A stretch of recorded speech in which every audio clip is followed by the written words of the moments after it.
What up? It's Kevin Kenny. We're live in New York City on the Build series here on the corner of 4th and Broadway, and time really does fly. It's been almost a year since we've had this duo on the show, and they are kicking off a heck of an October. Just dropped a brand new song today. They're doing MSG for the first time ever tomorrow night, and they have a new project out October 18th. Please join me in welcoming Maddie and Tae.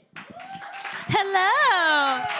We were just watching their music video here in the studio. I know. I haven't watched it in a while. Me neither. And I'm really excited because this next music video that we filmed that will be going along with a song on this next release ties into Die From a Broken Heart. Is that almost like a cliffhanger? Yes. At the end? Yeah. Into the next. Yep. That's really cool. Whose idea was that?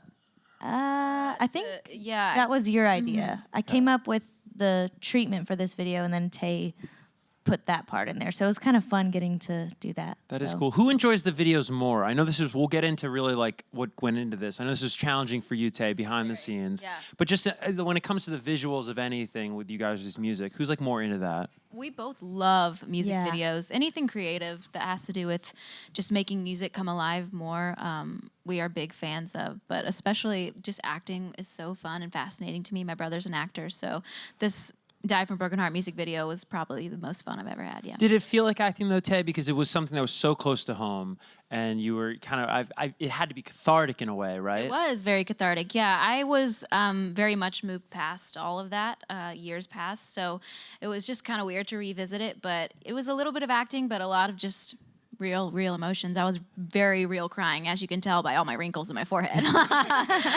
Ain't no fake crying up in here. You said you spoke about something, Tae, recently that I think is so fascinating and under-talked about with songwriting is whether or not to write about something when you're in the midst of it, or whether to take some time, process it, think about how you truly feel about the situation, and then put pen to paper. You like to wait. Maddie, what do you like to do? It depends. Actually, I feel like this year was the first time I ever wrote through a really tough time. It was actually with Tae and her fiance, Josh Kerr. And I came into the writing room with really rough, fresh emotions that day. And so I cried for the first time, just let it all out in a writing session, felt like I was in a safe place, and we wrote through that. And just the vocal on that demo is so powerful because you could hear the tears still in there. So that song will come out one day. How does it compare to talking through? You guys are so close, and you're such good friends and collaborators in a duo. How does it compare talking through something you're going through versus writing through something you're going through?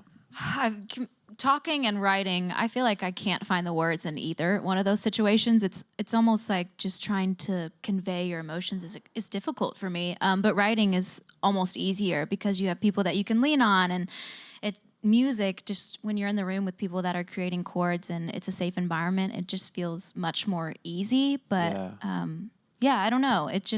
I like writing through it, but talking through it's good. But writing through it is my favorite. I've heard you say you've never been a gal, and I like to quote you because I never get to say gal. Yeah. But you've never been a gal that has worn your heart on your sleeve. Why do you think that is? I don't know. I've just always kind of been more reserved. I don't tend to showcase my private life as much as some people do, which I think it's just case by case, person by person. Some people love to do that. I've just never been that way. But thankfully, I've done a lot of growing the past couple of years, and my fiance is a huge part of that. He wears his heart on his sleeve, so he's definitely, and Maddie as well. I was gonna say I have a lot of good supporters who have encouraged me to do that, and I feel much more open now. Yeah.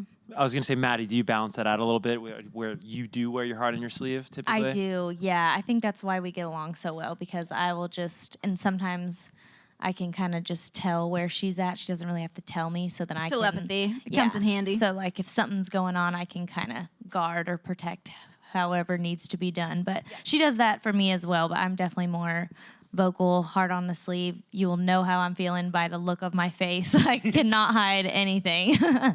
Do you guys think you have the ESP now? You know, of just... We've had it for a while. Yeah. 9 years? Yeah, next year will be 10 years. We probably had it about like year 4 or 5. Yeah, just like the finishing each other's sentences, and like recently it was so fun, just especially with music videos with Die From a Broken Heart, and then one that we just filmed a couple days ago, we had the exact same vision. It was kind of creepy where we were just like, oh my gosh, yes, this is perfect. Like, it's just it's nice to be creative with someone that's on the same page. And then sometimes when we're not on the same page, it's really fun because we get to kind of incorporate two totally different perspectives and mend it all together. And it's just always really fun and collaborative between the two of us. Totally. You mentioned the Friendsversary, 10 years next year. Yeah, I know. I know We you got guys to are do a planning trip. something. What are you planning? We got to go I want somewhere. to go somewhere tropical. Yeah. Yeah, I don't know though. Maybe we've like- got some planning to do. I know. We've got a lot of planning. You just booked your honeymoon. I need to book mine. So Yeah, maybe we've got- Wait a second. my wedding this year, hers next year, and then our 10-year anniversary next year. Yeah. All things are happening for us And then right now. is it your bachelorette party that's coming up that you're planning? Who's this We first? just had Maddie. I This just You had just mine. okay. And what'd you do for that?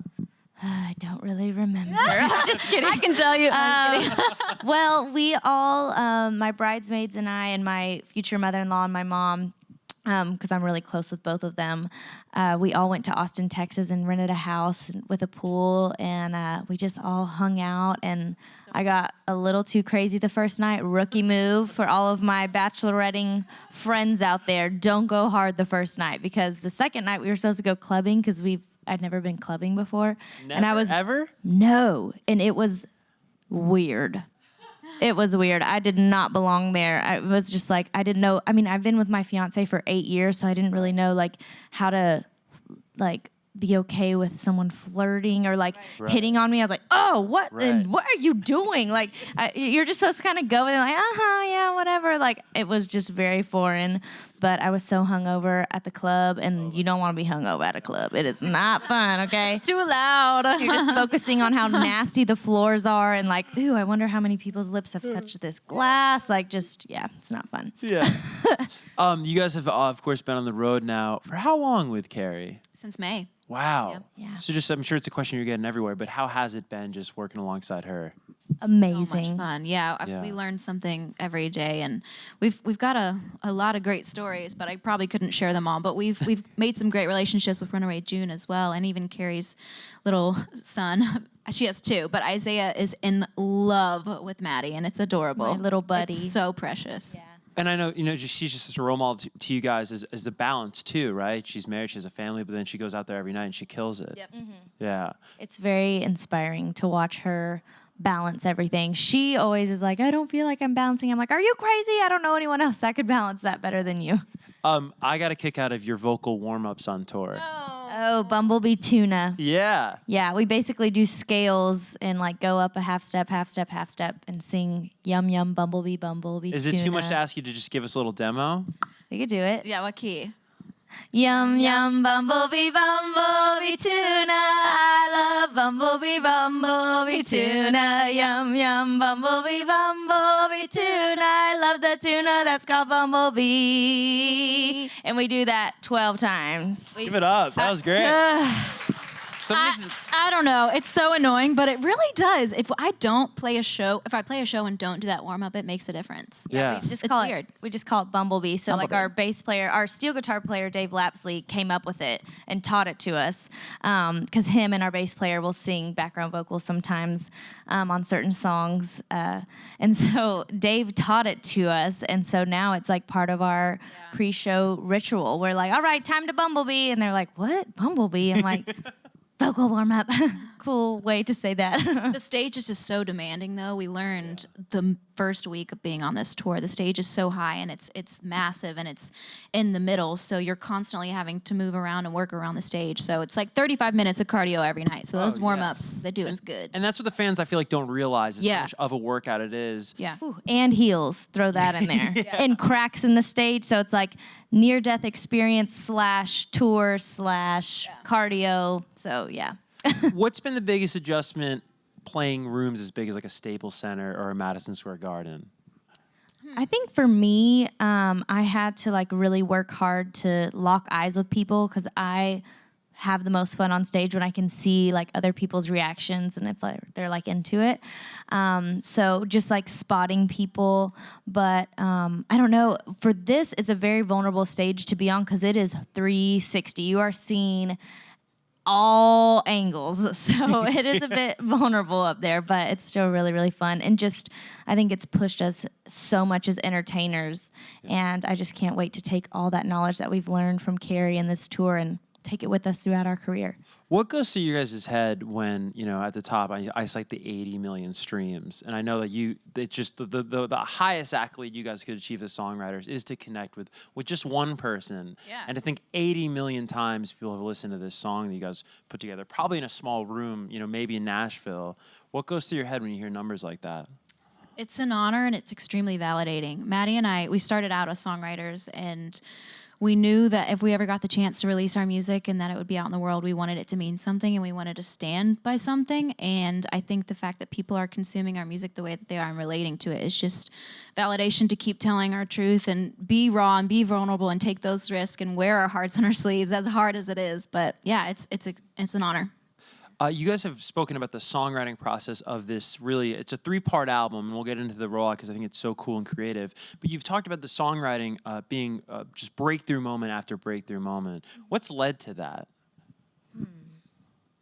I don't know. Just, I think the more vulnerable we get, I think that's where we keep breaking through. Like, we break new ground personally, like just with self-awareness and experience, and then we kind of take that, and I feel like we break through a lot of different ceilings that we felt like we had. Right. And now I'm like, we've already broken the ceilings, Tae. What's the next one look like? You know, the music and the accolades and the nominations are great, but when I think of you guys, the first thing that comes to mind is I think you have 2 of the best heads on your shoulders just for people who have had the success that you've had in music. And I heard you talking to, no, I mean, it's true, and I've heard you talking to Access Hollywood about how really you put your worth in your faith and your family and not so much of the outside stuff that you can get lost in this industry. And you said that you got there through learning life lessons. I was just curious, like, how you actually got there. And if you had any advice. Every day is a learning curve, but I feel like one of the main moments that defined okay, who are we really aside from music was we had a really big career change. We moved labels, and it wasn't our choice. And so we kind of just had to reevaluate and realize and look at each other and say, what does this mean? What does our faith mean? What do we want to go to bed at night feeling grateful for? Do we want to make sure that we're standing by something, like I said? But yeah, it was just really falling on our butts and getting back up. Failure and just learning that our higher power is God, and He's the only consistent thing in our lives. So that was the only thing that we could hold on to. Totally. I'm always like, of course, music and accolades and creating connection is so important, but also, like, if we're not good people at the end of the day, then what are we doing? You know, it doesn't make sense. So we're just always trying to invest more in our character and the true riches of life and not necessarily career status, because all that goes like this all the time. So if you attach your self-worth to that, it does not feel good, because I've done that. I've learned from experience that you are not what you do, you are who you are. So invest in that. And you find when you ground yourself in something like that, like a constant like that, like a belief, all the other stuff, it's just like you don't sweat it. It's just like, it's nice if it's there. If it's not, whatever, right? Exactly. Totally. It's all icing on the cake. Totally. And there is a lot of icing these days for you guys, though. Thanks. I love icing. The vocal duo of the year, you're up for that at the CMAs, and I hope I got that right. Yes, that's you coming up, did. I think, November 13th. Is that at Bridgestone? You going down to Nashville for that? Yes, it's at cool. Bridgestone Arena. Yeah, and that's always like fun. I've been there, and that's just fun. Like, it's like John Party called it like a homecoming. It is. is. Oh my gosh. And then there's like Homecoming, Queen and King. Yeah, and right? It totally is that. Aw. It's a cool vibe. I like that, the way John explained that. That's Really perfect. talented high school. I mean, I know. Woo! A lot of kids. That would be so fun to do, like, the most likely to and like do a yearbook. Like Oh my superlatives? gosh, wouldn't that be There you amazing? go. Yeah. CMA, The if you're funniest listening. thing, this is probably not that funny, but to me, I think it is. My sophomore year of high school, because my fiance and I met in high school, they put like most likely, or like cutest couple, most likely to get married. I don't know, something like that. And so like our little pictures in there, and I'm like, oh my gosh, so crazy. Like the superlative actually like came true. Yeah. That person should play the lottery. I know, right? I need to find out who did that. Let's talk about how you're giving us this album. The first part came out in the spring. We're going to get part number 2, the EP, on October 18th. And I think this is so perfect where, you know, it's like, I don't know, when I see an album come out, it's like 20 tracks. It's like, I'm not even going to approach it. It's just overwhelming, like, it's too right? much. It's too much. But how did this come about to break it up into 3 little installments here? you just Is that it? Did I steal it? Yeah. No, but that's great that that you said that. You Yeah. expressed it great. We just knew that we had a really big story to tell. And when we were picking songs for the record, it was really hard to say no to a lot of them. So we felt like we got to narrow it down to as many as we wanted. But with each song, they meant so much to us, and we wanted them all to have a special moment. And like you said, with 20 songs or 15 songs, you look at it and it's overwhelming, and some songs just don't get the recognition that we want them to get. So that's why we decided to do this. Totally. And even as a fan, like Spotify just started this thing like on repeat rewind, and it takes a playlist of like stuff you used to listen to maybe a couple months ago, like on repeat. And there's so many songs that even I loved, but because New Music Friday, there's always new music out. You forget about them. You can't live with them. You can't sit with them. You know. And the way you guys are doing it is really cool. Thank you. And then you just dropped a song today. This is the song you just dropped today, correct? Yes. Which is Everywhere very I'm nice. Going. Okay. Yes. And tell us a little bit about Everywhere I'm Going. Everywhere I'm Going, we wrote with two of our good friends, Jimmy Robbins and Josh Thompson.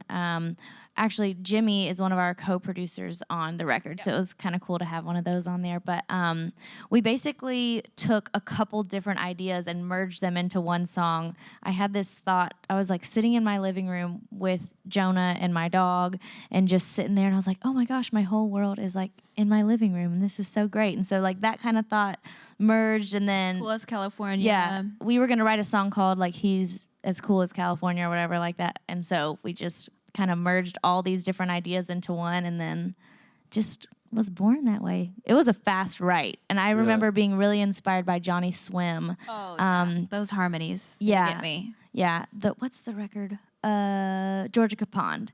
That album, we were super inspired by that at the time, and so just like the really verby, like echoes and oohs and vocals, and so we tried to incorporate like a little Johnny Swim flavor into this song. Yeah, it came out great.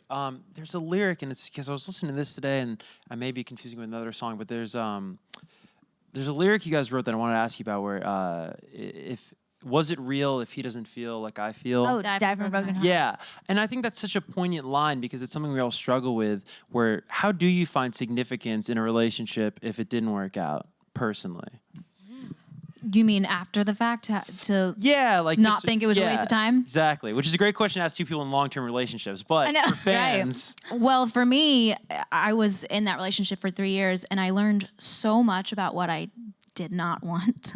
And I was able to become the partner that I wanted to be for my future husband. I didn't know who that was going to be at the time, but thank goodness God had a great plan and gave me my soulmate. But you look at those times and you just hope it wasn't wasted. But I think you just have to look at every moment and every trial and error as a learning curve and a chance to grow your character and a chance to make you stronger. And so I think I truly became someone that is able to love someone with all I have because of that relationship. that's awesome. Yeah.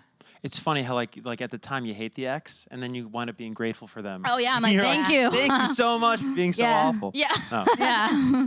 All right, let's get to some fan questions here on that note.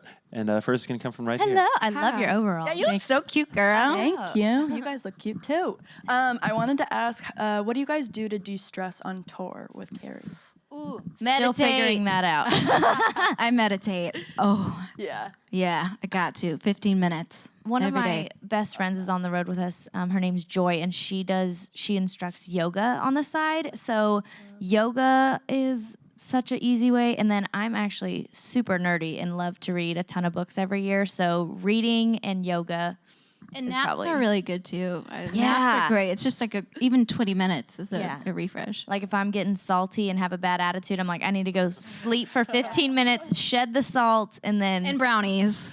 Sometimes if Brownies. we're having a hard day, last week Maddie she drug me in catering. She's like, we're eating a brownie. yeah, come on. Yep. Yeah, books, Yeah. yoga, meditation. Was it hard to learn how to meditate? I heard it's like not as easy as it sounds. No, and also I prefer silence sometimes. So it's so easy for me. I just look up 15-minute meditation on YouTube and close my eyes, and that's awesome. It's awesome, yeah. There's a lot of podcasts that you can do. Yeah, meditation. anything, yeah. Yeah. But I feel like it gets tricky because some of the people's voices, this is so rude, but some of the voices are like kind of annoying. So it's like, oh, No, I do silent. I do silent, so it's just music. So you just let your mind rest, so you don't. Your mind's not racing. Yeah. see, mine just won't stop. So I need someone to be like, stop thinking about what you're thinking. Like, just, yeah, it's ridiculous. All right, let's get to one final fan question, and it'll come from over here. Hello. Hi. I wanted to get your thoughts about the genre that you guys are in country music. So I went to this event a few weeks ago, and Ken Burns was there with his new documentary about country music that's like 1,000,000 hours long. And someone had asked Vince Gill a question about, you know, how he thought he saw himself in country music. And he said that, well, when I was coming up, no one, you know, told me what to do, and no one said you have to do country music this way, and how I really appreciated that. So for you guys, do you see yourself within country as it being like beholden to what came before you a little bit? Do you have to pay attention to that, or are you just doing your own thing? That's a really good question. I I feel like appreciate a that little bit of question. both, Yeah. maybe. We were first. inspired by so many artists that did come before us. So we do love to kind of incorporate those sounds and those things into our music. But also, as artists, creating art is the best part of the gig. So I think creating something from scratch and creating something new is just so fun and empowering. And so I feel like it's a balance of both. But Yeah, there's been 3 moments I can think of off the top of my head where we actually took advice from somebody who said, hey, you need to write a song that says this or does this, and we tried, and it was a complete failure. So that was all the experience that we needed to realize not to listen to anyone's opinion, but just do our own thing. But yeah, just make art how we Yeah. interpret it and see it. And I think that's where you get the most authentic version of art and music, is whenever it's coming from a real place and not manufactured through a formula or what everyone's done before you. But I feel like it is a balance, though. I really like that question. Thank you. Great question. It's funny how the industry will want to do these formulas and they never work out. You talk to any artist, it's like, no, you got to get. Sometimes they do, and it's really frustrating. And you're like, oh, that's the same song it's not again. for us. Yeah, right? They've Yeah. just never Yeah. worked for us. Just doesn't work for us, yeah. But more Totally. power to them. Right. Well, lots working for you guys these days. And do you know when we're gonna get the video? I mean, you just shot it, so. I don't No. But I think Hopefully we should be seeing a first edit in the next couple of weeks. But we're really, Nice. really excited. So That'll be cool, guys. Thank you so much. And Thanks again, for having best of luck us. Thank you for tomorrow. the questions. Madison Square Garden for the first time ever. No small feat. And you can get your hands or your ears. There's really no physical copies anymore, but you get your ears on the new EP October 18th. One more time, guys, for Maddie and Tae. Thank you.